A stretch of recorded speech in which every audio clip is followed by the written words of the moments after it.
Good evening everyone. Previous class का answer दो। आचार्य चरक के अनुसार पाठादि कल का प्रयोग हम कौन से स्तन्य दृष्टि में करवाएंगे?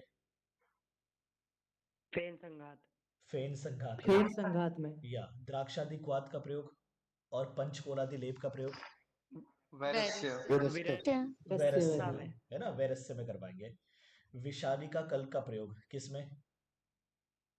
दौर्गंध्य में है ना, इसमें करवाएंगे हम, दौर्गंध्य में करवाएंगे। हैंड रेस करके आंसर दो कि रुक्ष स्तन्य जो दृष्टि होगी तो वहां पर हम कौन से महाकषाय के द्रव्य का सेवन करवा रहे हैं? कौन से महाकषाय के द्रव्य से सिद्ध दूध और घृत का हम सेवन करवा रहे हैं? प्रशांत बोलो। सर स्तन्य महाकषाय या स्तन्य शोधन महाकषाय के जो द्रव्य है उनसे सिद्ध दूध और घृत का हम सेवन करवाएंगे। हैंड रेस करके आंसर दो, रोक्ष स्तन्य दृष्टि में लेप करने के लिए हम किसका प्रयोग करवाएंगे? विजय बोलो। सर जीवनी महाकषाय और बृहद पंचमूल का लेप लगाएंगे। या जीवनीय महाकषाय और बृहद पंचमूल, यहाँ पर महाकषाय महाकषाय है, ये हमने देखा था है ना। बच्चों में जो भी मेडिसिन होगी वो अल्प मात्रा में देंगे, we know this thing. Hand करके आंसर दो, बच्चों में हम वमन आदि का प्रयोग क्यों नहीं करवाएंगे?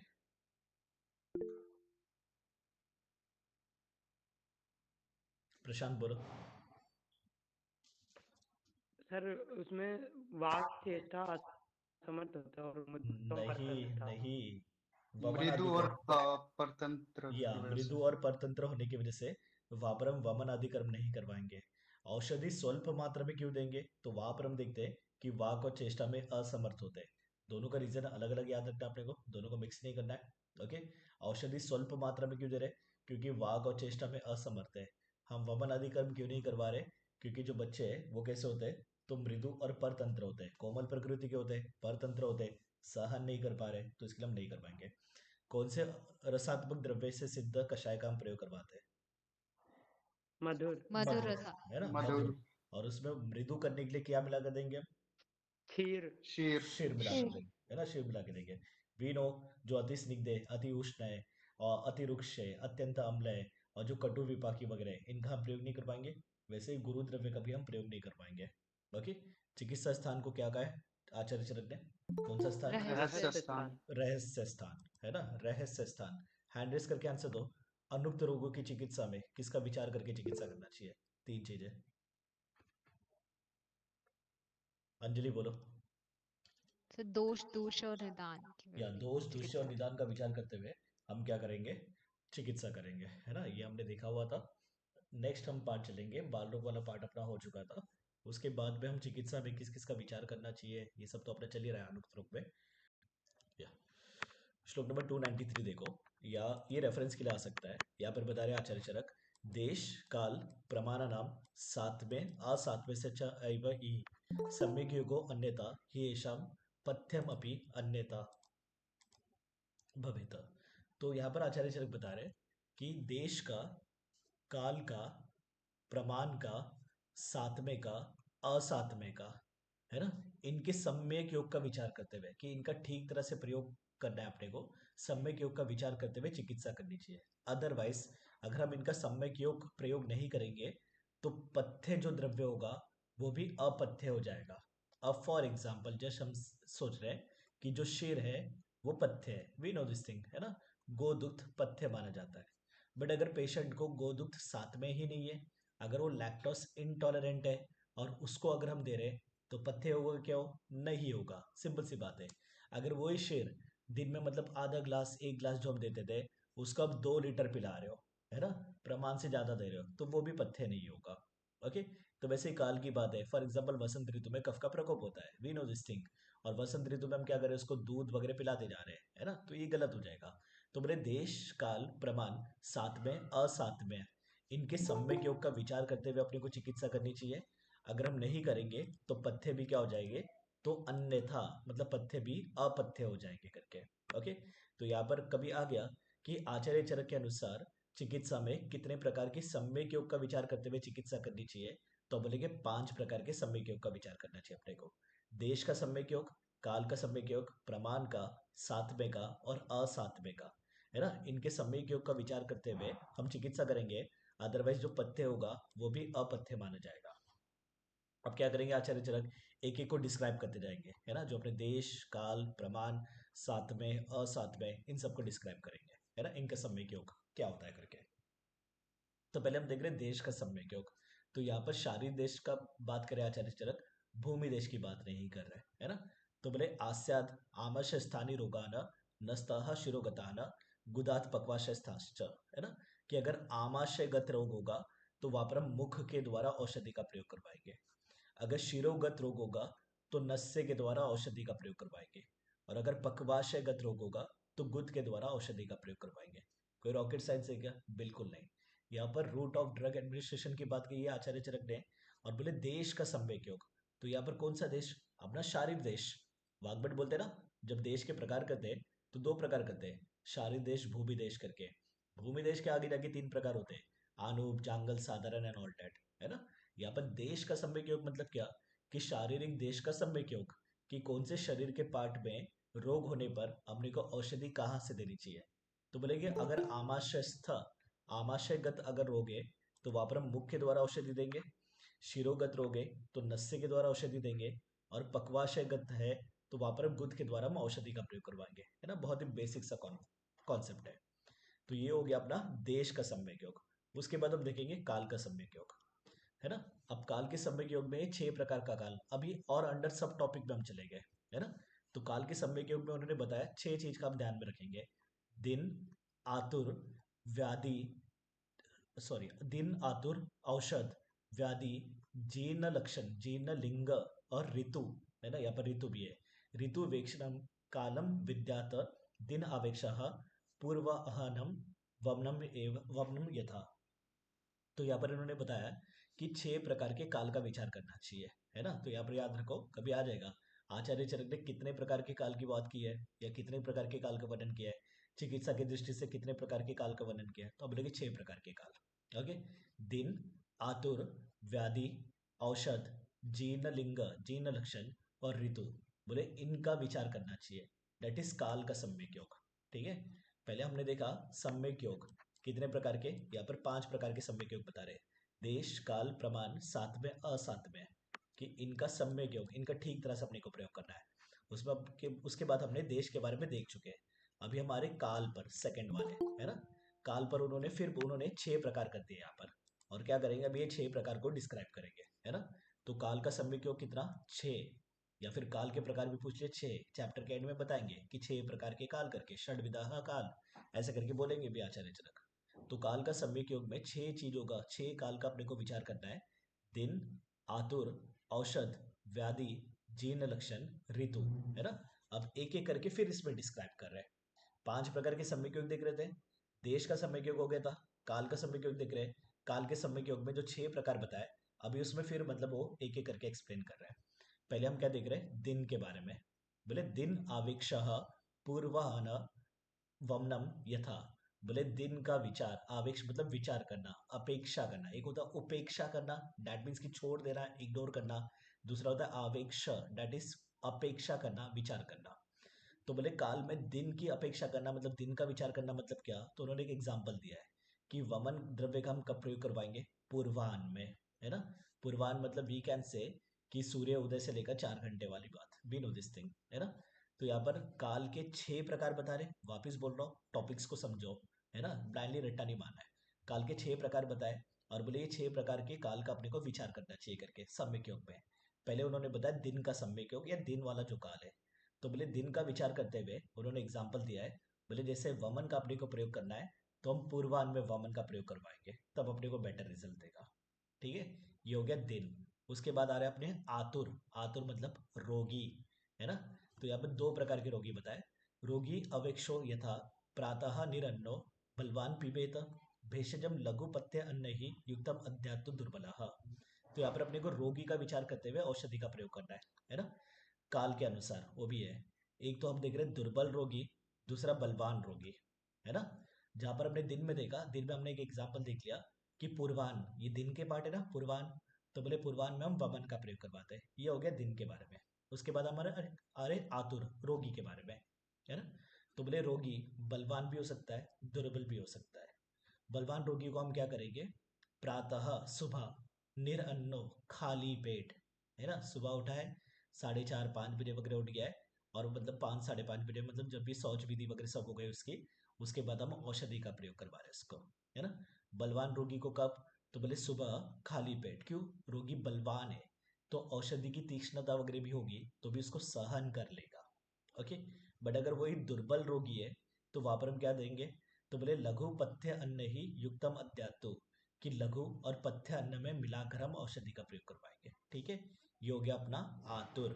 आतुर मतलब रोगी। दिन में हमने क्या देखा, पूर्वान काल में वमन का प्रयोग। आतुर में हमने देखा दो प्रकार के आतुर, दुर्बल और बलवान। बलवान में हम क्या करेंगे, सुबह खाली पेट औषधि का प्रयोग करवाएंगे। लॉजिक, क्योंकि बलवान व्यक्ति उसको सहन कर लेगा, बस यही लॉजिक है ना। जो दुर्बल रहेगा, औषधि को अगर सहन नहीं कर पा रहा है, तो वहां पर हम क्या करेंगे, लघु और पथ्य अन्न के साथ हम उसको मिला कर देंगे। ओके। तो ये अपना आतुर भी हो गया। उसके बाद हम देख रहे हैं औषध, है ना। औषध का सेवन काल, जो हम बचपन से पढ़ते आते हैं, फर्स्ट ईयर में भी पढ़ते हैं, सेकेंड ईयर में भी पढ़ते हैं। तो औषध के जो सेवन काल है उसको चरक, सुश्रुत, काश्यप, अष्टांग हृदय 10 मानते हैं, शारंगधर 5 मानते हैं, अष्टांग संग्रह 11 बताते हैं, है ना। औषध सेवन काल कभी पूछ लिया कि आचार्य चरक, सुश्रुत, काश्यप, अष्टांग हृदय इनके अनुसार औषध सेवन काल कितने हैं, तो अब बोलेंगे 10। शारंगधर के अनुसार कितने हैं, 5। और अष्टांग संग्रह के अनुसार कितने हैं, 11। ठीक है। तो यहाँ पर हम औषध सेवन काल की बात करें, क्योंकि अपना थर्ड पॉइंट जो है वो औषधि है। काल के जो 6 प्रकार देख रहे हैं, दिन देख लिया हम, आतुर देख लिया है, अभी हम देखेंगे औषध, कि औषध का विचार करते हुए काल, है ना। तो डेट इज अपना औषध सेवन काल। तो औषध सेवन काल कितने हैं, तो 10। कॉन्ट्रोवर्सी में बिल्कुल नहीं पढ़ना है कि चरक ने क्या बोला, चक्रपाणी ने क्या बोला, हम सीधा 10 याद रखेंगे, है ना। तो 10 कैसा हो रहा है, तो बोले भेषज कालो, डेट इज औषध काल, है ना। भेषज मतलब औषध, औषध के सेवन काल क्या बोला है, भुक्त आदव, कि भोजन के पूर्व। बट आदव तो मतलब द्विवचन यूज किया है यहाँ पर, तो यहाँ पर 2 काल है। भुक्त आदव मतलब भोजन के पूर्व। अब भोजन के पूर्व 2 काल कैसे हो गए, एक तो होता है खाली पेट, है ना, सुबह उठते ही, और एक होता है खाने के जस्ट पहले, है ना। खाने के जस्ट पहले भी डेट इज भुक्त आदव, और उठते साथ ही जब आपका खाली पेट है वो भी भुक्त आदव। तो यहाँ पर भुक्त आदव में 2 आ रहे हैं, कौन से, एक होता है निरअन्न डेट इज खाली पेट, और दूसरा होता है भोजन के पूर्व। ठीक है, ये हो गए 2। एक होता है मध्य, कि भोजन के बीच में। पश्चात, पश्चात में भी 2 होगा, प्रातःकाल भोजन के पश्चात और सायंकाल भोजन के पश्चात, कि सुबह 11 बजे आपने खाना खाया था उसके बाद, और शाम को मतलब 6 बजे खाना खाया था उसके बाद। ओके। तो यहाँ पर अपने ये 2 हो गए, ये 1 ये 2। मुहुर्मुहु बार बार 1, 6 हो गए। सामुद्ग भोजन के पूर्व और भोजन के अंत में, है ना। दोनों टाइम पे हम देख रहे हैं कि भोजन के पूर्व, कि फॉर एग्जांपल सुबह खाना खा रहे हो 11 बजे, तो उसके जस्ट पूर्व आपने मतलब ये किया, औषधि सेवन की। और भोजन के अंत में जब भोजन आपका एंड हो रहा है 15-20 मिनट जितना भी आप खा रहे हो तब, तो डेट इज सामुद्ग। देन देर इज भक्त संयुक्त, कि खाने में मिलाकर। एक होता है मध्य, मध्य मतलब आधा खाना आपने खा लिया और उसके बीच में औषधि सेवन किया, फिर आपने खाना खाया। दूसरा भक्त संयुक्त, कि खाने में मिक्स करके ही दे दिया आपने, कि आपके हर निवाले में मतलब वो आ रहा है, सब मिक्स करके आपने दे दिया, है ना। तो डेट इज अपना भक्त संयुक्त। देन देर इज ग्रास एंड ग्रास अंतरे। ग्रास मतलब निवाले के साथ, है ना। जैसे हिंगवाष्टक चूर्ण वगैरह हम लेते हैं पहले निवाले के साथ, तो आपने क्या किया, ग्रास मतलब निवाला। ओके। कि आपने मतलब अपने जो भी निवाला था उसमें मिला दिया और ले लिया, तो डेट इज ग्रास। ग्रास अंतरे मतलब 2 ग्रास के बीच में, 2 निवाले के बीच में, है ना। तो ऐसे करके हम 10 देख रहे हैं यहाँ पर। ये चक्रपाणी का मत है, और चक्रपाणी के मत को ही हम फॉलो करेंगे, बाकी कोई कॉन्ट्रोवर्सी में हम नहीं जाएंगे। ठीक है। तो यहाँ पर भुक्त आदो मतलब क्या, भोजन के पूर्व। तो एक तो निरअन्न भी है और जस्ट भोजन के पूर्व भी है। मध्य, पश्चात, पश्चात में फिर 2 आएंगे, प्रातः पश्चात, साय पश्चात। मुहुर्मुहु मतलब बार बार। सामुद्र मतलब भोजन के पूर्व और भोजन के अंत में। भक्त संयुक्त मतलब खाने में मिलाकर। ग्रास मतलब एक निवाले में, और ग्रासांतरे 2 निवाले के बीच में। ऐसे हम औषध सेवन काल कितने देख रहे हैं, 10, है ना। औषध सेवन काल कितने, 10। और अगर मतलब रोग के अनुसार हम देख रहे थे, तो जब रोगी के अनुसार हम देख रहे थे तब हमने 2 देखे थे, कि बलवान में हम प्रातः निरन्न, सुबह मतलब खाली पेट देंगे, और दुर्बल रहेगा तो उसको लघु और पत्ते अन्न के साथ हम दे रहे थे। अब ये हम देखेंगे कि मतलब यूज कहाँ कर रहे हैं, सिंपल सिंपल सा लॉजिक है ना। बोले अपाने विगुणे पूर्वम, भोजन के जस्ट पूर्व कब देंगे हम, अपान वायु की विकृति में, है ना। जस्ट इमेजिन दिस इज अपना शरीर, ये शरीर का ऊर्ध्वा भाग, ये मध्य भाग, ये अधो भाग। जब आप खाने के पूर्व दोगे तो यहाँ पर औषधि ले लिया आपने, फिर खाना आ रहा है तो ये औषधि को नीचे ढक लेगा, है ना, सीधी सी बात है। तो खाने के पूर्व जब आप औषधि का सेवन करोगे तो शरीर के अधोभाग में एक्शन करेगा। तो शरीर के अधोभाग में कौन सा वायु? अपान वायु। सिंपल सा लॉजिक, जो मूत्र, पुरुष, गर्भ, शुक्र वगैरह को निकालने वाला अपान वायु, ये अपान वायु शरीर के अधोभाग में होता है ना। तो इसके लिए भोजन के जस्ट पूर्व हम कब दे रहे? अपान वायु की विकृति में, है ना। निरन्न कब दे रहे थे? वो तो हम देख चुके हैं, है ना। प्रातः निरन्न, सुबह खाली पेट, मतलब वो भी मतलब एकदम मतलब खाली पेट, जहाँ पर आपने कुछ सेवन वेवन कुछ नहीं किया है, जस्ट पहले भी नहीं, सुबह सुबह की बात कर रही है, वो तो बलवान में दे रहे थे। तो ये तो एक हो गया, ये दूसरा हो गया, है ना। अपान वायु की विकृति में हम भोजन के पूर्व देंगे। समान वायु की विकृति में मध्य भोजन, भोजन के बीच में। समान वायु अग्नि के समीप होता है, शरीर के मिडल पार्ट में, है ना। तो यहाँ पर हम क्या करेंगे? भोजन के बीच में आधा खाना आपने खा लिया, आपको जो भी औषधि लेनी थी समान वायु की विकृति में वो आपने ले ली, फिर आपने औषधि का सेवन कर लिया, है ना। तो समान वायु की विकृति में मध्य भोजनम, भोजन के बीच में। व्यानाह तो प्रातः अशितम, सुबह के खाने के पश्चात, प्रातः भोजन के पश्चात व्यान वायु की विकृति में। हिंदी में कर लो, चल जाएगा, कोई नहीं है ना। प्रातः भोजन के पश्चात, सुबह के खाने के बाद व्यान वायु की विकृति में। हम इमेजिन कर लेंगे व्यान वायु गति करने वाला है ना, दिन भर अपने को गति करनी है, तो वी डोंट वांट कि व्यान वायु की विकृति हो करके, तो हमने सुबह के खाने के बाद, खाने के बाद तो फिक्स है, खाने के बाद दो है, एक तो व्यान वायु और उदान वायु। यहाँ पर हम कंफ्यूज हो सकते हैं, बाकी तो बच्चों वाली बात है। खाने के पूर्व अपान वायु में क्योंकि नीचे एक्शन करना है, खाने के बीच में समान वायु में क्योंकि बीच में एक्ट करना है, ये तो बच्चों वाली बात है ना। इसमें कोई नहीं कंफ्यूज होने वाला है। कंफ्यूज कहाँ हो गया हम कि सुबह के भोजन के बाद किसके लिए था? व्यान वायु के लिए था या उदान वायु के लिए था? शाम के भोजन के बाद किसके लिए था? व्यान वायु के लिए था या उदान वायु के लिए था? यहीं पर हम कंफ्यूज होंगे। तो सिंपल सा लॉजिक याद रखना है, सुबह के भोजन के बाद व्यान वायु के लिए, क्योंकि सुबह का भोजन करने के बाद आप दिन भर गति करने वाले हो, है ना, मूवमेंट्स करने वाले हो, कॉलेज जाने वाले हो, ऑफिस जाने वाले हो, जॉब पे जाने वाले हो, जो भी है।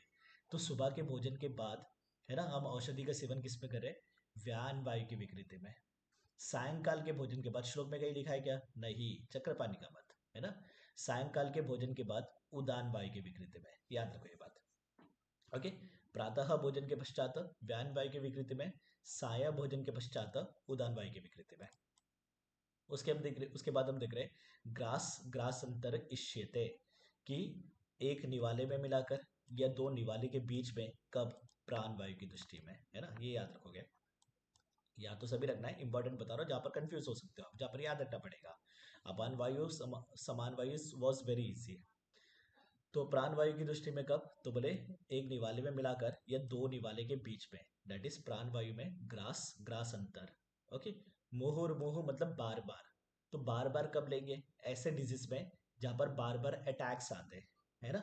श्वास, ब्रीथिंग डिफिकल्टी, बीच बीच में अटैक्स आ रहे हैं। कास, खांसी बीच बीच में आ रही है। जब आप कफ सिरप भी लेते हो तो ऐसे नहीं लेते ना, दिन में एक बार ले लिया, शाम को मतलब और एक बार ले लिया, दो बार। आप दिन में 4-5 बार लेते हो, बार बार लेते हो, ताकि कफ के अटैक्स ना हो, एपिसोड्स ना आए, है ना। पिपासा, पिपासा में भी एपिसोड्स आने वाले हैं, आपको बार बार प्यास लगने वाली है। तो जहाँ पर बार बार मतलब वेग आ रहे, वहां पर हम बार बार मेडिसिन लेंगे, सिंपल सी बात है। मुहुर्मुहु कब? श्वास, कास, पिपासा में, है ना। एक रह गया अपना हिक्का, हिक्का में भी तो अटैक्स आ रहे हैं, बट हिक्का के लिए उन्होंने क्या बोला है? सामुद्ग। सामुद्ग मतलब क्या होता है? खाने के जस्ट पूर्व और खाने के अंत में, दैट इज सामुद्ग। ये तो हो गया हिंदी, बट अपने को श्लोक का वर्ड याद रखना है। एक तो डायरेक्ट देगा, है ना, कि मुहुर्मुहु में कौन से औषधि कौन से रोग के लिए मुहुर्मुहु औषधि नहीं दी जाती है चरक के अनुसार? श्वास, कास, पिपासा, हिक्का। तो वी शुड नो हिक्का। हिक्का में कौन सा? सामुद्ग। तो क्या बोले? देयम लघुना अन्नेन संयुक्तम। तो आप सोचेंगे अच्छा लघु अन्न के साथ मिलाकर, ऐसे नहीं है, पर यहाँ पर भी नहीं। लघुना अन्नेन संयुक्तम मतलब क्या? कि अन्न इसके बीच में, आपने खाने के पूर्व दे दिया, लघु भोजन किया, है ना, और फिर बाद में मतलब क्या किया? खाने के पश्चात, फिर मतलब खाने के अंत में फिर मेडिसिन आपने दे दिया। तो डैट इज लघुना अन्नेन संयुक्तम। तो यहाँ पर आप श्लोक का वर्ड याद रखोगे। कभी इतना आ जाएगा सामुद्गम देयम, हिक्का छोड़ देंगे, नहीं तो कोई भी कैच कर लेगा, है ना। या फिर डैश लघुना अन्नेन संयुक्तम, तो बोलेंगे सामुद्ग। ऑप्शन ये भी आ जाएगा समभोज्य, ऐसे वगैरह भी आ जाएंगे, है ना, कि भोजन के साथ वगैरह मिला के देना है एंड ऑल दैट। तो यहाँ पर वी शुड नो लघुना अन्येन संयुक्त मतलब खाने में मिलाकर नहीं देना है। यहाँ पर खाना उसके बीच में आ रहा है, खाने के पूर्व और खाने के अंत में हम मेडिसिन दे रहे हैं। दैट इज अपना सामुद्ग, और ये कब देंगे हम, हिक्का में देंगे। वेरी इंपॉर्टेंट यहाँ पर क्वेश्चन बनने के ज्यादा चांसेस। ओके, उसके बाद बता रहे संभोज्यम तो औषधम भोज्य ही विचित्र अरुचो हितम। भोजन में मिलाकर कब देंगे, जब पेशेंट को अरुचि होगा, है ना, खाने की रुचि ही नहीं है, तो हम क्या करेंगे, खाने में ऐसे कुछ भी द्रव्य मिला देंगे जिससे खाने में रुचि आ जाए। तो डेट इज संभोज्यम, कि खाने में मिलाकर दे रहे हैं, है ना। तो बोले संभोज्यम तो औषधम भोज्य ही विचित्र ही, अलग अलग प्रकार के भोजन, जो भी मतलब चावल रोटी सब्जी वगैरह जो भी ले रहा है ना, उसमें हम क्या करेंगे, खाने में मिलाकर दे रहे हैं। कब, अरुचि में, तो डायरेक्ट आ जाएगा अरुचि पे कौन सा, तो हम लिखे संभोज्यम। श्लोक में तो यहाँ पर संभोज्यम बोला है, पहले हम देख चुके भक्त संयुक्त। तो भक्त संयुक्त मतलब खाने में मिलाकर, है ना। सामुद्ग मतलब खाने के पूर्व और खाने के अंत में, ये ध्यान में रखना है आपने को। सामुद्ग में श्लोक का बड़ा इंपॉर्टेंट है, यहाँ पर लिखा है देखो, सामुद्ग जो आहार के आदि और अंत में औषधि सेवन की जाती है, दैट इज सामुद्ग। बट हिंदी में पूछ लिया ठीक है, हिंदी में पूछने के चांसेस कम है, यहाँ पर श्लोक का वर्ड देंगे, है ना। डैश हिक्किनी देयम लघुना अन्य संयुक्तम, या इतना दे देंगे, लघुना अन्य संयुक्तम कौन से मतलब औषध सेवन कार्य के लिए कहा गया है ना, कि संभोज्यम, या फिर मतलब ऐसे बोल देंगे भक्त संयुक्त करके। तो आप बोले अच्छा भक्त संयुक्त हो रहा है, ये भक्त और ये संयुक्त, है ना, गलत हो जाएगा, ये ध्यान में रखना है आपने को।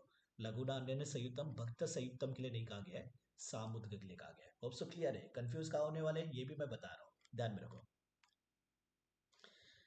तो ये हो गया अपना काल में तीसरा। दिन देख लिया हमने, आतुर देख लिया, औषध देख लिया, चौथा हम देख रहे व्याधि। ओके, तो उन्होंने एग्जाम्पल दिया यहाँ पर ज्वर का। ज्वरे पेया कषायश्च क्षीरम सर्पी विरेचनम षड अहे देयम कालम विक्षयम आमस्य च, है ना। बोले ज्वर में हम क्या करेंगे, पेया कषाय दुग्ध सर्पी विरेचन 6 दिन देंगे। पहले 6 दिन हम क्या दे रहे, पेया, उसके बाद 6 दिन 7 to 12 we can say. Actually जब ज्वर की चिकित्सा में देखते तो हम ऐसे नहीं देखते, ज्वर की चिकित्सा में हम क्या देखते, 6 दिन बीत जाने पर 7वें दिन लघु भोजन करने के बाद 8वें दिन हम कषाय पान करते हैं। ये ज्वर की चिकित्सा में हम देखते हैं, चरक चिकित्सा 3 में देखा हुआ है, बट स्टिल। तो यहाँ पर क्या बता रहे, पहले 6 दिन पेया, उसके बाद 6 दिन कषाय, उसके बाद 6 दिन दूध, उसके बाद 6 दिन विरेचन, और उसके बाद हम क्या करवा, सॉरी उसके बाद 6 दिन क्या, सर्पी, दैट इज घृतपान, और उसके बाद लास्ट पे क्या करेंगे हम, तो विरेचन करवाएंगे। तो यहाँ पर अपना निमोनिक कर लो, है ना, PKDGV, है ना। SV करना है SV कर लो, कोई नहीं, पकड़ SV कर रहे हम, है ना। पेया कषाय दुग्ध सर्पी विरेचन, ऐसे सर्पी इतना याद रखना है। तो G करना है G करना है, S करना है S करना है, जो करना है कर लो, है ना।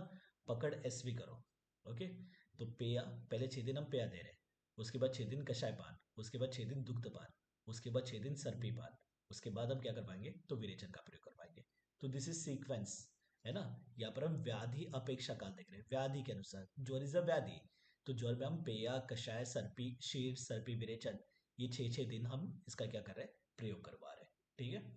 उसके बाद पांचवा हम देख रहे हैं जीर्ण लक्षण, है ना। काल 6 प्रकार के हम देख रहे थे, 4 अपना हो चुका है, जहाँ पर हम देख चुके हैं दिन, आतुर, औषध, व्याधि। उसके बाद हम देख रहे हैं जीर्ण लिंग, दैट इज जीर्ण लक्षण, कि जो भी आपने पहले भोजन किया था, औषध पान वगैरह किया था, उसका पाक हो गया नहीं हो गया है, ये विचार करके ही आप दूसरा डोज दोगे ना। पहले का ही अगर पाचन नहीं हुआ है तो उसके पहले आप तो दूसरा डोज दोगे नहीं। तो दैट इज जीर्ण लक्षण अपेक्षा काल, कि पच गया है कि नहीं, ये देखने के बाद हम औषधि द्रव्य का प्रयोग करवा रहे हैं। क्या बता रहे, शुद्ध वेग मोक्षो लघुता विशुद्धि जीन लक्षणम तदा भोज्यम आदेयम भेषजम आदेयम स्यादि दोषवत अन्यथा। जब पेशेंट को भूख लगी है, वेग मोक्षो, जो भी वेग थे, है ना, कि पुरुष के मूत्र के, उसकी प्रवृत्ति वगैरह उसने कर दी है, शरीर में लघुता आ गई है, शुद्धि, कौन सी शुद्धि, डकार की, उद्गार शुद्धि, कि जो डकार आ रही है वो खट्टी नहीं है कड़वी नहीं है ना, शुद्ध डकार आ रही है। और ये सब क्या अपने जीर्ण लक्षण, कि पच जाने के लक्षण है। इसके बाद ही हम क्या करवाएंगे, औषधि का प्रयोग करवाएंगे। अगर इसके पहले हमने औषधि का प्रयोग कर लिया तो बोले दोषवत अन्यता, अन्यता मतलब ये अगर हमने रूल फॉलो नहीं किया और फिर भी अगर हम ऐसे ही मतलब कर रहे हैं औषधि का सेवन, तो वो दोषवत होगा, मतलब कॉम्प्लिकेशंस वगैरह करेगा, है ना। अब एग्जाम में क्वेश्चन क्या पूछेंगे, शुद्ध वेग मोक्षो लघुता विशुद्धि ही डैश, है ना, कि ये किसके लक्षण है, कि भूख लगना, मोक्ष की प्रवृत्ति या वेग की प्रवृत्ति, है ना। वेग का मोक्ष मतलब वेग को बाहर निकालना, कौन से, पुरुष के मूत्र वगैरह के, वो शरीर में लघुता आना और उद्गार की शुद्धि होना, ये किसके लंघन है, ये किसके लक्षण है, लंघन के लक्षण है, जीर्ण लक्षण है, विरेचन के लक्षण है, वमन के लक्षण है, ऐसे वगैरह आ जाएंगे। तो अब लेकिन जीर्ण लक्षण है कि जो भी औषधि आहार वगैरह आपने लिया था उसका पाचन हो गया, इसका लक्षण है। उसके बाद ही आप क्या करोगे, तो दूसरा मतलब औषधि वगैरह का प्रयोग कर पाओगे, है ना। तो शुद्ध वेग मोक्ष, शुद्ध मतलब भूख लगना, वेग मोक्ष मतलब जो भी मूत्र पुरुष की प्रवृत्ति हो रही थी वो सब आपने बाहर निकाल दी, है ना। और क्या बोले, लघुता, शरीर में लघुता आ गई, विशुद्धि उद्गार की शुद्धि हो गई, ये क्या है, जीर्ण लक्षण, पाचन हो जाने के लक्षण है। उसके बाद ही औषधि द्रव्य का प्रयोग करवाओगे, अदरवाइज वो क्या करेगा, कॉम्प्लिकेशन करेगा, ठीक है। तो यहाँ पर ये फिल इन द ब्लैंक्स लिख देंगे, अब पूछ लेंगे भाई किसके लक्षण है करके, है ना, कि मतलब जीर्ण लक्षण है, लंघन के लक्षण है, विरेचन के लक्षण है, बस्ती के लक्षण है, ऐसे कुछ भी ऑप्शन आ जाएंगे वहां पर। उसके बाद हम देख रहे हैं ऋतु अपेक्षा काल, है ना, ऋतु के अनुसार औषधि द्रव्य का प्रयोग and all that we know, है ना। तो बोले चय प्रकोप प्रशमन वगैरह के अनुसार अपने को वस्तु का त्याग करना चाहिए और सेवन करना चाहिए, है ना। दोषों का संचय कब हो रहा है, प्रकोप कब हो रहा है, फॉर एग्जाम्पल वसंत ऋतु में कफ का प्रकोप हो रहा है तो वी नो, वहां पर हम कफ वर्धक आहार विहार नहीं करेंगे, वहां पर हम गुरु स्निग्ध द्रव्य प्रयोग नहीं करवाएंगे, वहां पर हम मधु का प्रयोग करवाएंगे, कटु रसात्मक द्रव्य का प्रयोग करवाएंगे, उष्ण वीर्य वाले द्रव्य का प्रयोग करवाएंगे। तो डेट इज ऋतु अपेक्षा काल, रीड कर लेना है, कोई इंपॉर्टेंट नहीं है, कोई नहीं पूछ रहा वहां पर, ओके। अगर ये जो षड्विध काल है इसको अगर हम फॉलो नहीं कर रहे, अपेक्षा नहीं कर रहे, उपेक्षा कर रहे, अपेक्षा मतलब विचार करना, उपेक्षा मतलब इग्नोर करना, तो इग्नोर करोगे तो डेफिनेटली हानि होगा। क्या हानि होगा, तो उन्होंने एक उपमा दी है, सस्यस्य अकाल वर्षवत, सस्य मतलब होता है धान्य, जो भी आप खेत में चावल गेहूं वगैरह उगा रहे हो दैट इज आपका सस्य। तो बोले अकाल बारिश होने पर जो आपके धान्य का हाल होता है वही हाल होगा अगर आप चिकित्सा में षड्विध काल का विचार नहीं करोगे, है ना। तो कभी इतना आ गया, सस्यस्य अकाल वर्षवत, सस्यस्य, ये से तो चलो ग्रामर में आ गया अपना, है ना। सस्य मतलब क्या होता है, आपके धान्य वगैरह, ओके। तो जो भी मतलब आपके धान्य का अगर उसमें अकाल बारिश हो गई, प्राकृत वर्षा छोड़कर मतलब बहुत ज्यादा एक्सट्रीम बारिश वगैरह हो गई, शिशिर ऋतु वगैरह में बारिश हो रही है तो वो सब सड़ जाएंगे, खराब हो जाएंगे। तो बोले वैसे ही षड्विध काल की उपेक्षा से हानि होगी। तो ये रेफरेंस गलती से आगे आ गया, इतना कोई खास नहीं है। सस्य से अकाल वर्षवत किसके लिए कहा गया है, तो अब बोलेंगे षड्विध काल की उपेक्षा से हानि के लिए कहा गया है करके, है ना। फिर क्या बता रहे, व्याधि, ऋतु, अहोरात्र, व्यय, भोजन, है ना, इन सब के भी काल का विचार करना चाहिए, ठीक है। ये वाला टॉपिक बिल्कुल इंपॉर्टेंट नहीं है, ये बचपन से हम पढ़ते आते हैं, है ना, कि अंत, मध्य और आदि, ये अपने को पता है कौन से दोष का प्रकोप होता है। अंत में किसका होता है, कभी भी भोजन के अंत में, वय के अंत में वात का, वात, मध्य में किसका होता है, पित्त का, और आदि में किसका पित्त, होता है, कफ का, है ना, वीर, कफ का। कि अब अपना व्यय के अनुसार अगर हम सोचे, अपने व्यय में भी स्टार्टिंग के व्यय दैट इज बाल्यावस्था में कफ की प्रधानता होती है ना, मध्यम अवस्था, है ना, तो वहां पर पित्त की प्रधानता होती है, अपनी वृद्ध अवस्था में वात की प्रधानता होती है, वृद्ध अवस्था इस अंत अवस्था, बाल्यावस्था इस आदि अवस्था, ये तो है ना, ये सब वाग्भट में और चरक में भी हमने मल्टीपल टाइम्स देखा है। वैसे ही भोजन, भोजन करते ही क्या होता है, कफ बढ़ता है, भोजन पचते समय पित्त बढ़ता है, भोजन पच जाने पर वात की वृद्धि होती है। वैसे दिन में, है ना, दिन को जब हम 3 हिस्से में डिवाइड करते हैं, दिन मतलब सूर्योदय से सूर्यास्त, सन राइज टू सनसेट वाला, तो वहां पर हम देखते हैं पूर्वाहन, मध्याह्न, अपराह्न। पूर्वाहन मतलब पहला, तो यहाँ पर क्या होगा, क्या होगा पहले में, कफ, सीधी सी बात है, कफ आदि। मध्याह्न में क्या होगा, पित्त, अंत में या फिर मतलब यू कैन से अपराह्न में क्या होगा, वात। वैसे रात्रि को भी हम 3 इसमें करते हैं, रात्रि के 3 काल कौन से, डिवाइड करो कोई, प्रदोष, प्रदोष, अर्धरात्रि, अर्धरात्रि, प्रत्युष। प्रत्युष, है ना, प्रदोष, अर्धरात्रि और प्रत्युष। प्रदोष काल में कफ, अर्धरात्रि में पित्त, है ना, और प्रत्युष में क्या, तो वात, ये अपने को पता ही है ना। दिस इज आदि, this is Madhya, this is अंत। आदि में कभी भी कफ होगा, मध्य में पित्त होगा और अंत में क्या होगा, वात होगा। तो यही बात उन्होंने रिपीट की यहाँ पर, रात्रि के अंत में, दिन के अंत में वातज, यहाँ पर हम देख रहे हैं अंत में, है ना, यहाँ पर भी देख रहे हैं अंत में, रात्रि के अंत में, दिन के अंत में वातज, है ना। प्रातःकाल और रात्रि के आदि में, ये सब कुछ भी बकवास। आपने जैसा जो कहते हैं ना, पूर्वाह्न, मध्याह्न काल, अपराह्न काल, वो याद रखो। प्रदोष, अर्धरात्रि, प्रत्युष, वो याद रखो। हम चरक, सुश्रुत, सूत्र स्थान वगैरह पे सब डिटेल में देख चुके हैं। ये सब वही बात है और कुछ नहीं। उसके बाद देखो, ये तो हम देख चुके हैं अभी जस्ट, कि भोजन पच जाने पर वात की वृद्धि, दैट इज वातज रोग। पाक अवस्था मतलब पच्यमान, जब पाचन हो रहा है तो पित्तज रोग है ना, या पित्त की वृद्धि भी कैन से। और भोजन करते ही तो वहां पर क्या होता है, कफ। तो दिस इज आदि, भोजन करते ही। पाचन अवस्था मध्य, पच जाने पर अंत में, है ना। तो आदि में क्या होगा, कफज रोग हो गए। भोजन पचते समय, दैट इज मध्य में क्या होगा, पित्तज रोग हो गए। और भोजन पच जाने पर, दैट इज अंत में क्या होगा, तो वातज हो गए। आदि में कभी भी कफ, मध्य में कभी भी पित्त, और अंत में हमेशा वात ही आएगा। ये बात ध्यान में रखना है ना। ये बेसिक सा कॉन्सेप्ट है जो हम मल्टीपल टाइम्स देख चुके हैं, तो यहाँ पर टाइम पास करने का लॉजिक नहीं है। उसके बाद में हम देख रहे हैं प्रमाण अपेक्षा सम्यक योग। अब ये काल में आ रहे क्या, नहीं। तो यहाँ पर 7 पॉइंट नहीं देंगे हम, है ना। हम कितने सम्यक योग का विचार कर रहे थे चिकित्सा में, कितने सम्यक योग, 5 सम्यक योग। 5, काल 6 प्रकार के थे। 5 सम्यक योग का विचार कर रहे थे हम, है ना। जब हमने आज चैप्टर स्टार्ट किया मतलब आज जहाँ से हमने लेक्चर स्टार्ट किया, ओके। यहाँ पर हम देख रहे थे, ओके। देश का सम्यक योग, काल का सम्यक योग, प्रमाण का सम्यक योग, सातवें का सम्यक योग, असातवें का सम्यक योग। देश के बारे में हम देख चुके, जहां पर हमने देखा था कि आमाशयगत रोग हो गए तो मुख के द्वारा औषधि, शिरोगत रोग हो गए तो किसके द्वारा, नस नस्य के द्वारा, नासा है ना, नस्य के द्वारा, नासा के द्वारा। और वही पक्वाशयगत रोग हो गए तो गुदा के गुद द्वारा। गुद के गुदा द्वारा, गुद के द्वारा। फिर हमने काल में 6 प्रकार देख लिया है ना, जहां पर हमने दिन, आतुर, व्याधि, औषध, जीन लक्षण और ऋतु, ये सब हमने देख लिया। तो ये 2 हो गए। अभी हमारे प्रमाण में की मात्रा में, औषधि की मात्रा में, हमारे प्रमाण में, है ना, कि प्रमाण का भी सम्यक योग होना चाहिए। कोई भी एक्सेस प्रमाण भी यूज करोगे तो सीधी बात है ना, वहां पर थोड़ी पेशेंट को रिलीफ मिलेगा। तो प्रमाण का सम्यक योग करके हम देख रहे हैं।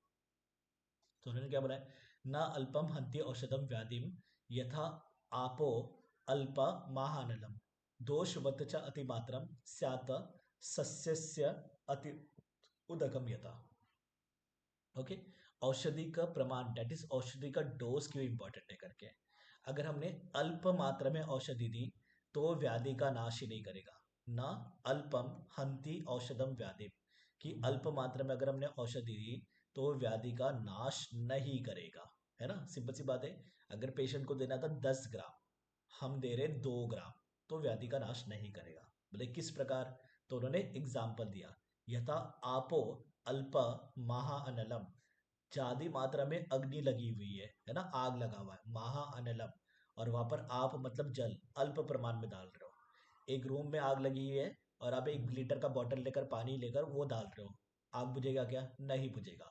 बोले सिमिलर बात विद व्याधि, एक व्याधि में अगर आप अल्प मात्रा में औषधि दे रहे हो तो व्याधि का नाश नहीं होगा, है ना। सिंपल सी बात है। तो ये कोई रट्टा मारने वाली बात नहीं, खाली समझने वाली बात है। ना अल्पम हंति औषधम व्याधि, कि अगर अल्प मात्रा में औषधि दे रहे तो व्याधि का नाश नहीं होगा। बोले किस प्रकार, कि अधिक मात्रा में अग्नि लगी है, वहां पर अगर आप अल्प मात्रा में जल डालोगे, आप मतलब जल, अल्प मात्रा है ना, अधिक अग्नि होगी तो नहीं बुझेगा। बोले वैसी प्रकार। दूसरा उन्होंने बताया, ये तो हो गया अल्प प्रमाण। पेशेंट को देना था 10 ग्राम, आपने दे दिया 100 ग्राम, ये हो गई अति मात्रा। या वीकेंड से आपने दे दिया 40 ग्राम दे दिया, गलत सुन के कुछ भी लिख दिया, 40 ग्राम हो गया। तो बोले दोषवत च अति मात्रम, औषधि का अगर अति मात्रा में हो गया तो क्या करेगा, दोषवत, कॉम्प्लिकेशन करेगा। बोले कैसे, बोले सस्यस्य अति उदकम यथा, कि अगर आपके खेत में जहां पर भी आप धान्य वगैरह बो रहे हो, उगा रहे हो, तो वहां पर अगर ज्यादा पानी आपने डाल दिया तो वो जैसे खराब हो जाएंगे। बोले वैसे ही औषधि की अति मात्रा होने पर भी वो भी क्या होगा, तो दोषवत होगा, है ना। तो कभी आ गया औषधि के प्रमाण के बारे में आचार्य चरक ने क्या वर्णन किया है, तो बोले कि चरक चिकित्सा 30 में अल्प औषधि व्याधि का नाश नहीं कर पाएगी, और अति मात्रा में जो औषधि होगी वो दोषवत होगी। अल्प मात्रा की औषधि में क्या एग्जाम्पल दिया, कि महाअनल में कम पानी डालने पर। अति मात्रा में औषधि पर उन्होंने क्या एग्जाम्पल दिया, कि सस्य में ज्यादा पानी डालने पर। ठीक है। उसके बाद तो बोले डिपेंड किसके पर करेगा, आपका डोज। तो बोले रोग और औषधि के बल के पर निश्चित करेगा कि औषधि की मात्रा कितनी होगी करके, ये पूछ सकते हैं, है ना, कि औषधि की मात्रा किस पर निर्भर होती है, किस पर आधारित होती है, कि आपको डोज कितना देना है करके। तो बोले रोग का बल और औषधि का बल, कि रोग अपने को देखना है कि मृदु है, मध्य है, तीक्ष्ण वगैरह रोग है या सीवियर वगैरह कोई डिजीज है। औषधि भी आपका कैसे है ना, कि माइल्ड वीर्य वाला है, मॉडरेट वीर्य वाला है, या फिर मतलब एकदम ही पोटेंट है। तो उसके ऊपर डिपेंड करेगा कि आपके औषधि की मात्रा कितनी होगी करके। ज़्यादा भी नहीं देंगे हम, कल भी नहीं देंगे। ज़्यादा देंगे तो दोषवत होगा, कम देंगे तो व्याधि का नाश ही नहीं करेगा। तो बोले औषधि की मात्रा किसके ऊपर डिपेंड है, तो बोले रोग और औषधि के बल के ऊपर। यहाँ पर आप याद रखोगे, है ना। यहाँ पर क्वेश्चन बन सकता है, ये तो ठीक है, ये याद रखो कि औषधि की मात्रा किसके ऊपर डिपेंड है।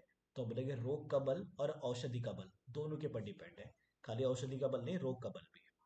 उसके बाद हम आ रहे हैं चौथे इसमें, डेट इज सातवें, है ना, कि सातवें का समय योग, है ना। चैप्टर समझा रहा हूँ कि चैप्टर क्या है, सीक्वेंस से अपने को याद रखना है, कभी भी बातें ब्लाइंडली रटना नहीं है, हमेशा मैं बोलता हूँ, है ना। देश का समय योग देख लिया हमने, काल का समय योग देख लिया, अभी प्रमाण का समय योग देख लिया। उसके बाद सातवें और असातवें का समय योग देखने वाले। सातवें का ही बताएंगे, असातवें का डिस्क्राइब नहीं करेंगे, नाम तो बोल दिया, डिस्क्राइब नहीं करेंगे। जो साथ में है उसका प्रयोग नहीं करे तो असाथ में, सिंपल सी बात है। तो इसके लिए अलग से नहीं बताऊंगा मैं। ओके, सातवें के समय के योग में कुछ एग्जांपल्स याद रखोगे, यहाँ पर क्वेश्चन बन जाते हैं कभी कभी, है ना। तो सातवें के समय के योग में वो देश के अनुसार सातवें पहले बता रहे हैं। ओके, तो जैसे उन्होंने बोला बालिक, पल्लव, चीन, शूलिक, यवन, शक देशवासी, है ना, इनके लिए सातवें क्या है। बालिक वीनो, बलोच, जहाँ पर बलोच लोग वगैरह रहते हैं, ईरान, अफगानिस्तान वगैरह, चाइना, वीना, वीनो, है ना। तो यहाँ पर नाम याद रख लीजिए, बालिक, पल्लव, चीन, शूलिक, यवक, यवन। ओके, यवन इज अपना ग्रीस वाले वगैरह। ओके, और शक देशवासी, इनके लिए क्या है, मास, गोधुम, माध्विक, ओके, माध्विक मध्य, शस्त्र और अग्निकर्म, ये इनके लिए अभ्यासी है करके, ये कि मतलब इनके लिए ये साथ में करके। वी नो बालिक, Baloch people are strong people, even Chinese, Chinese अपने को छोटे छोटे भले दिखेंगे, but they are strong people, they are literally ruling the world, है ना। अब अमेरिका भले ही कितना भी पैसे वैसे वाला हो, मेन तो China is the main force we can say. Okay, तो पहले भी ऐसे थे ये सब, कि बालिक, पल्लव, चाइनीज वाले, शूलिक, यवन, शक, ये सब कैसे थे, शस्त्र और अग्निकर्म के अभ्यासी थे, कि मतलब उनके लिए साथ में था, उनके पास शस्त्र कर्म कर लो, अग्निकर्म वगैरह कर लो, उनको कोई ज्यादा मतलब परेशानी नहीं हो रही, क्योंकि साथ में उनके लिए। वैसे ही मांस, गोधुम और माध्विक भी क्या उनके लिए साथ में, है ना। तो जो बालिक है, चाइनीज है, यवन देशवासी है, इनसे याद रख लो, ये तीन याद रख लो। इनके लिए मांस, गोधुम, माध्विक, शस्त्र और अग्निकर्म, है ना, वैश्य, वानर, दैट इज अग्नि, इनके लिए मतलब क्या ये साथ में करके। ठीक है, आगे के इंपॉर्टेंट यहाँ पर क्वेश्चन बनते हैं, है ना। प्राच्य, प्राच्य मतलब Prachi, that is Prague, east. Okay, east मतलब वी कैन से आजकल का बंगाल वगैरह और अपने seven sisters. Okay, Assam, Meghalaya and all that. Okay, तो वी नो बंगाली, बंगाली सुनते ही क्या याद आता है, क्या खाते हैं, मछली, फिश, मछली। या फिश, चावल। है ना, मछली चावल, वी नो मछली चावल। बोलने की जरूरत ही नहीं है हमको, ये नहीं जनरलाइजेशन नहीं करे, but this is the reality, कि बंगाली सुनते ही अपने को याद आता है कि फिश और चावल खाते हैं, मछली खाते हैं, बस सिंपल सी बात है ना। इंडिया का मैप सभी को पता है, बे ऑफ बंगाल, बंगाल अपने को सभी को पता है, भले ही नाम में वेस्ट बंगाल है, बट वेस्ट बंगाल वेस्ट में नहीं, अपने ईस्ट में, है ना, पूर्व दिशा में। दिस इज अपना east, this is west, north, south, है ना, यहाँ पर हमें यूपी वगैरह में। ओके, दिस इज ईस्ट अपना, जहाँ पर बंगाल वगैरह है। ओके, वेस्ट बंगाल क्यों, क्योंकि बांग्लादेश वगैरह एंड ऑल दैट डिवाइड वगैरह वो सब छोड़ दो, ईस्ट में बंगाल, वी नो, है ना। तो प्राची is अपना ईस्ट, तो डैट इज बंगाल वाले वो क्या करे, उनके लिए क्या साथ में, मत्स्य साथ में, सिंपल सी बात है। सैंधवा, सैंधवा मतलब सैंधोलवन नहीं है, सैंधवा मतलब सिंध प्रदेश, है ना, जो आजकल मोस्टली पाकिस्तान में चले गया, सिंध प्रोविंस वगैरह, उनके लिए क्या है, शिर साथ में, है ना। सिंध प्रदेश, शिर साथ में, वी विल थिंक, है ना, सिंध प्रदेश जो आजकल पाकिस्तान में चले गया है, पाकिस्तान में अफगानी, पठानी, अफगानी लोग तो चलो उस साइड चले गए, बलोच वगैरह, पठानी वगैरह लोग हैं वो क्या पी रहे हैं, तो दूध वगैरह पी रहे हैं, है ना। तो this is, we can like, ऐसे सोच के हम याद रख सकते हैं कि जो सिंध प्रदेश वाले, उनके लिए क्या है, दूध जो है वो साथ में। अश्मक, अवंतिका, है ना, अश्मक वी कैन से गोदावरी के पास वाले जो एरिया है, महाराष्ट्र, तेलंगाना, वो साइड वाले। अवंतिका वी कैन से उज्जैन के पास वाला area, no one is going to, I just बोल रहा हूँ। तो अश्मक, अवंतिका प्रदेश वाले, उनके लिए तेल और अम्ल जो है वो उनके लिए साथ में। ओके, तो अश्मक, अवंतिका उनके लिए तेल और अम्ल साथ में, प्राची देश वालों के लिए मत्स्य साथ में, सिंध देश वालों के लिए शिर साथ में। ओके, आगे के इजी है, मलयवासी, मलय मतलब क्या होता है, मलय, मलय पर्वत। पर्वत, मलय मतलब पर्वत। मलयालम, केरला का मलयालम जो भी मलय वर्ड है वो भी पर्वत से ही ले लिया हुआ है ना। तो मलय इस पर्वत। अब पर्वत पर रहे तो पर्वत पर क्या मिलेगा उनको, है ना, पेड़ ही मिलेंगे, पेड़ पौधे मिलेंगे। तो उनके लिए क्या साथ में, कंद मूल फल। वहां पर कोई जनरल स्टोर नहीं था, वहां पर जंगल ही था पर्वत के ऊपर, सिंपल सी बात है। तो क्या खा रहे, कंद मूल फल ही खा रहे, है ना। तो जो मलयवासी है, मलय पर्वतों पर रहने वाले जो भी सब है ना, वी कैन से मतलब जो केरला वेला वाले साइड, ये सब क्या खा रहे, अभी नहीं खा रहे, अभी तो नॉनवेज जम के खा रहे हैं। जस्ट ऐसे ही मलयवासी, उनके लिए कंद मूल और फल, ये इनके लिए क्या है, साथ में। जो दक्षिण में, उनके लिए पेया। आप बोलोगे केरला भी दक्षिण में, केरला विला नहीं करना है ना पर अपने को, मलय मतलब पर्वत, इतना याद रखना है। तो उनके लिए कंद मूल फल क्या है, साथ में। जो दक्षिण है, वी कैन से कर्नाटक, तमिलनाडु, है ना, ये वाले वगैरह, उनके लिए क्या है, तो पेया साथ में। उत्तर पश्चिम, उत्तर पश्चिम मतलब क्या अपना, तो north west. Okay, north west we can say कि जो राजस्थान हरियाणा वगैरह ये सब पार्ट वगैरह आप गया, तो उनके लिए क्या है, तो मंथ जो है वो उनके लिए साथ में है ना। तो ये याद रखोगे। ऊपर बालिक चीन यवन कर लो, पूरे देश याद रखते मत जाओ। उनके लिए शस्त्र और अग्नि साथ में, ये मेन याद रखो कि शस्त्र कर्म के, अग्नि के, है ना, ये सब अभ्यास ये करके, दिस इज इंपॉर्टेंट चिकित्सा के दृष्टिकोण से। Okay, because they are strong people, we will think normally. तो प्राची के लिए प्राची देशवासियों के लिए मत्स्य साथ में, सिंध देशवासियों के लिए शीर साथ में, अश्मक अवंतिका देशवासियों के लिए तेल और अम्ल साथ में, कंद मूल फल मलयवासियों के लिए, दक्षिण में रहने वाले के लिए पेया, और उत्तर पश्चिम में रहने वाले के लिए मंथ जो है वो साथ में। ओके, उसके बाद हम देख रहे हैं मध्य देश में रहने वाले, वी विल थिंक कि मतलब मध्य प्रदेश में रहने वाले, ये चारों ओर से घिरे हुए। इन्होंने बोला तुम लोग को जो खाना है खाओ, हम लोग जो डेली खाते हैं वही हम खाएंगे, नॉर्मल भोजन कर रहे हैं बेचारे, है ना। यव गोदुम गोरस, यव गेहूं और दुग्ध, इनका सेवन करें, जो जनरल डाइट है, नॉर्मल डाइट है, जो हम नॉर्मली मतलब डेली रूटीन में हम खाते हैं, है ना। तो यव गोदुम गोरस, ये बीज मध्य देश वाले, मध्य प्रदेश वाले वीकेंड से कि वो सेवन करें करके, है ना। यव गोदुम और गोरस मध्य देश वाले के लिए साथ में। और बाकी भी शुड नो, उत्तर पश्चिम के लिए मंथ है, दक्षिण के लिए पेया है, मलयवासी के लिए कंदमूल फल है ना। अश्मक अवंतिका वालों के लिए तेल अम्ल है, सिंध के लिए शीर साथ में है, प्राची के लिए क्या है, तो मत्स्य साथ में। ओके, उसके बाद श्लोक number 321, not at all important. बोले वयो बल शरीर आदि भेदा ही भावो बता। बोले वय के तो हम तीन प्रकार देख लेते हैं, है ना, बल भी हम त्रिविध बल वगैरह देख लेते हैं।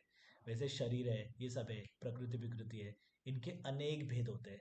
तो तीन तीन प्रकार तो हम देखते हैं, नो डाउट। बट कभी रेफरेंस पूछ लिया कि कौन सी जगह पर आचार्य चरक ने वय बल शरीर आदि के बहुभेद, अनेक मल्टीपल भेद माने, तो आप बोलेंगे चरक चिकित्सा 30 में माने। रेफरेंस के लिए याद रखो, which is not at all important यहाँ पर।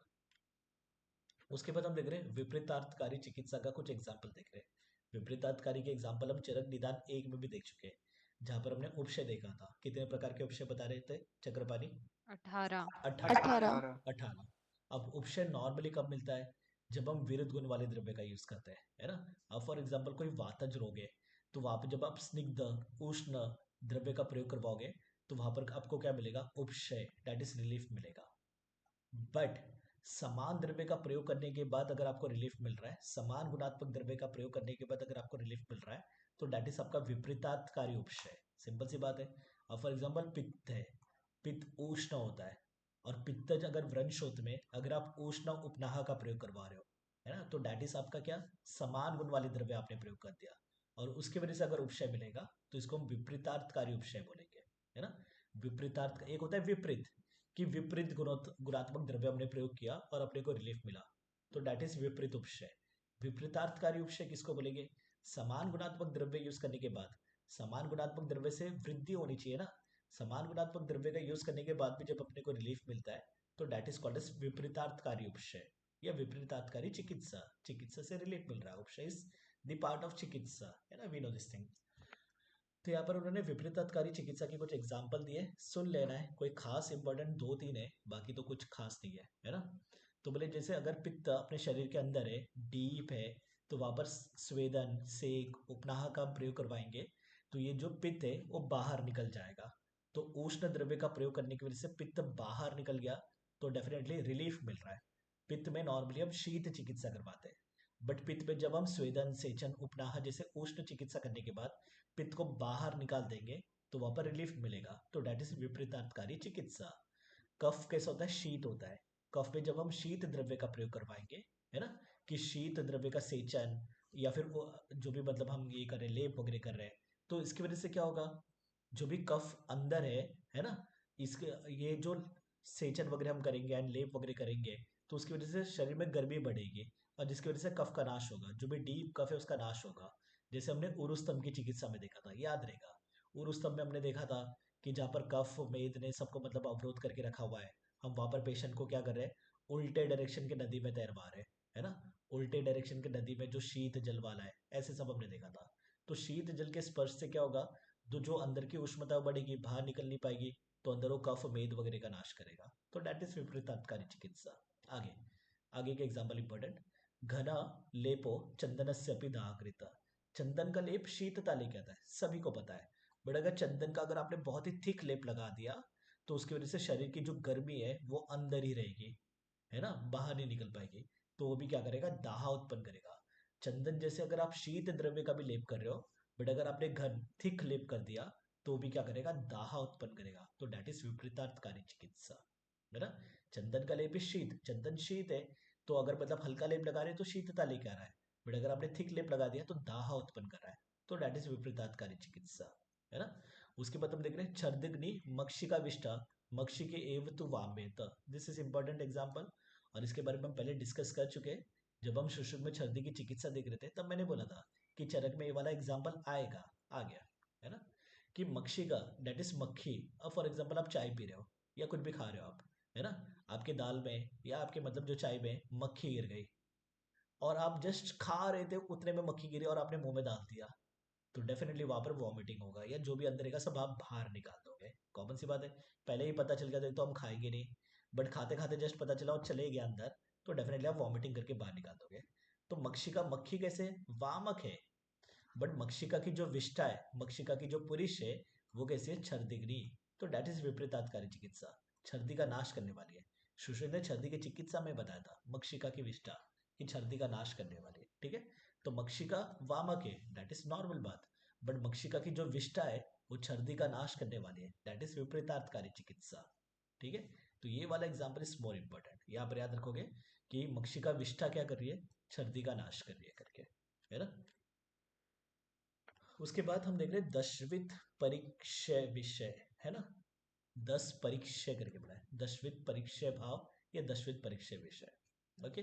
तो बोले तस्माद दोष आदिनी परिक्षय 10 तत्वतः कुर्यात चिकित्सतम प्राज्ञो न योग एव केवलम।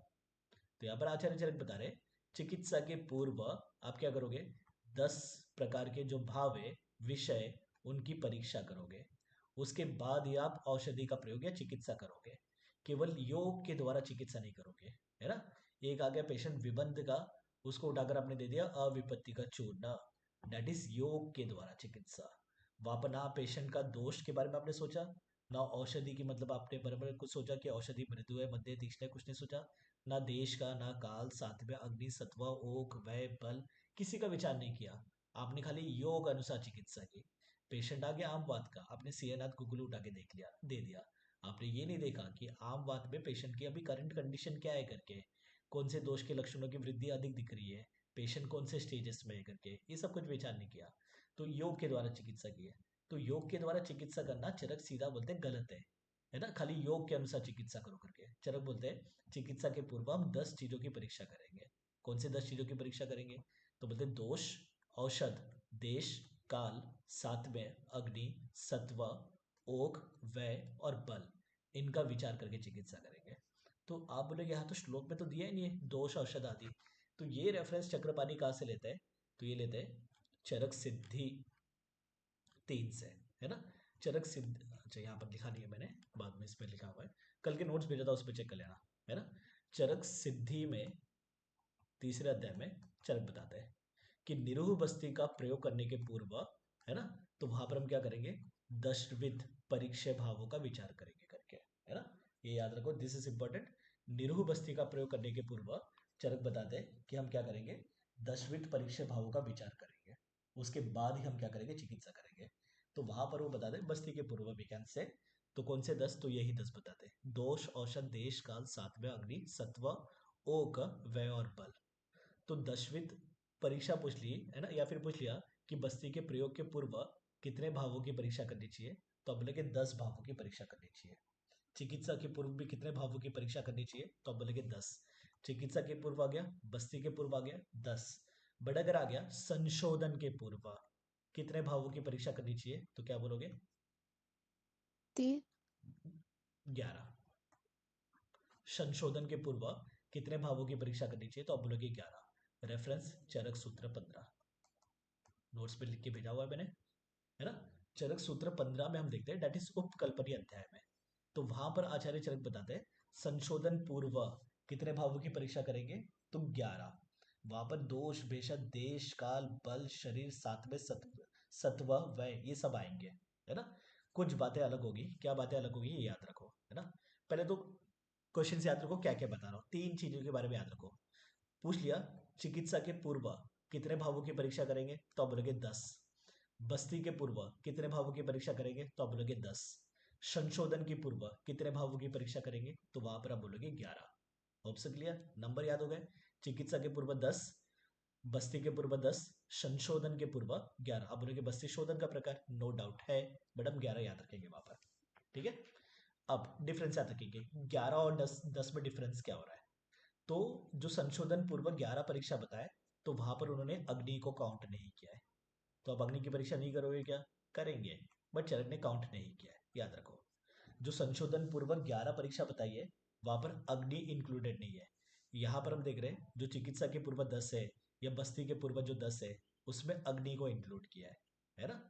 तो एक तो मतलब उन्होंने कम कर दिया, यहाँ पर 10 में से एक कम हो गए तो 9 हो गए, तो 2 एक्स्ट्रा कौन सा माना है उन्होंने, तो ये अपने को याद रखना है, एक आहार और एक प्रकृति।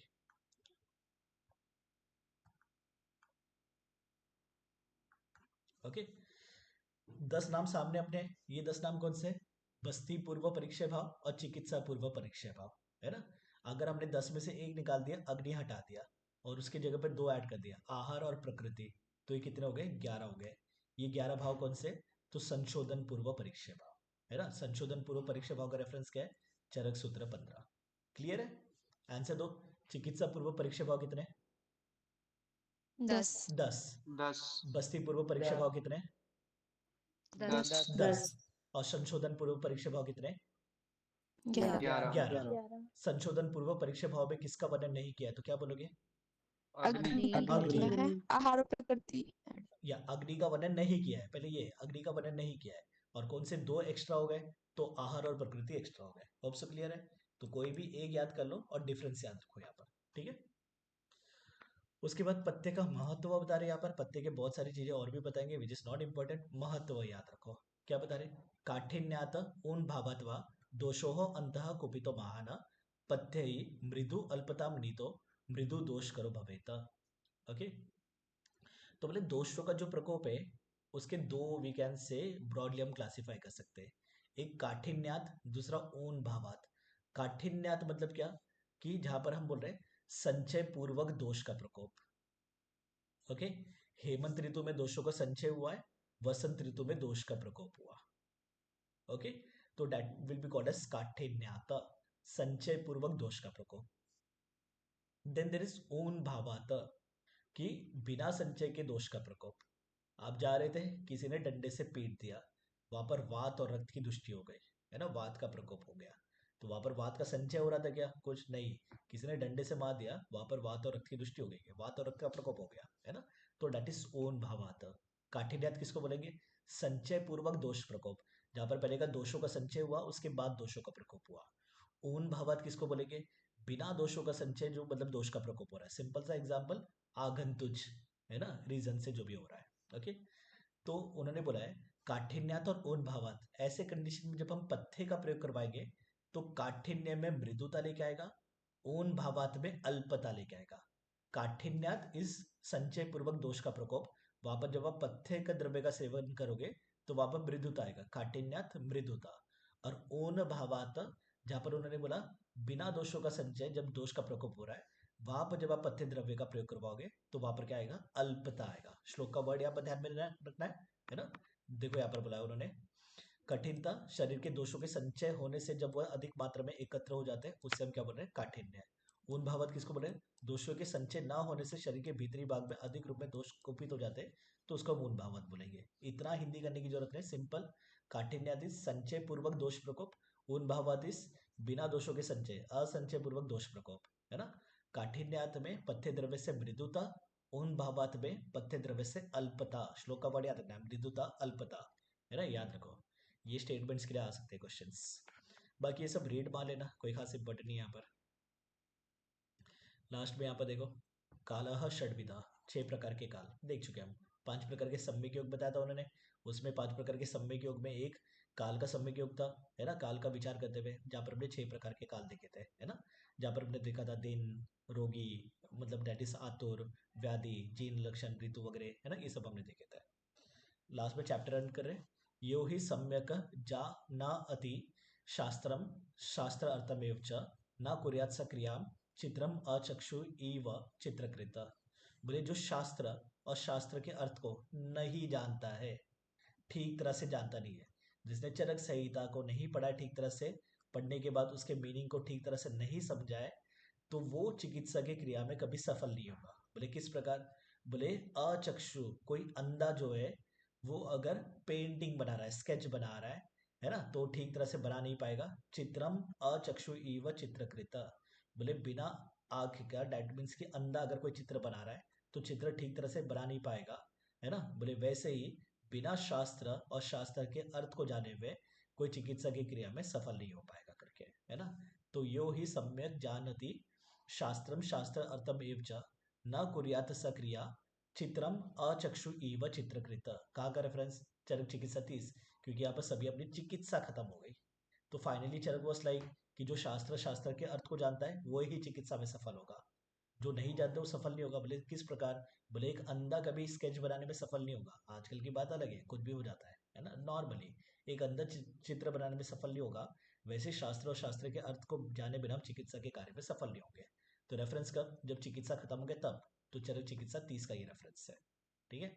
औषध सेवन काल के ऊपर रेफरेंस कॉमनली बनता है, बट रेफरेंस बनने से अच्छा बाकी के जो 10 प्रकार के हम औषध सेवन काल देख रहे थे उसके ऊपर क्वेश्चन कॉमनली बनेगा, है ना।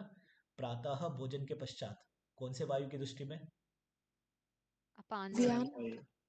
प्रातः भोजन पश्चात व्यान वायु। अपान वायु कहा गया?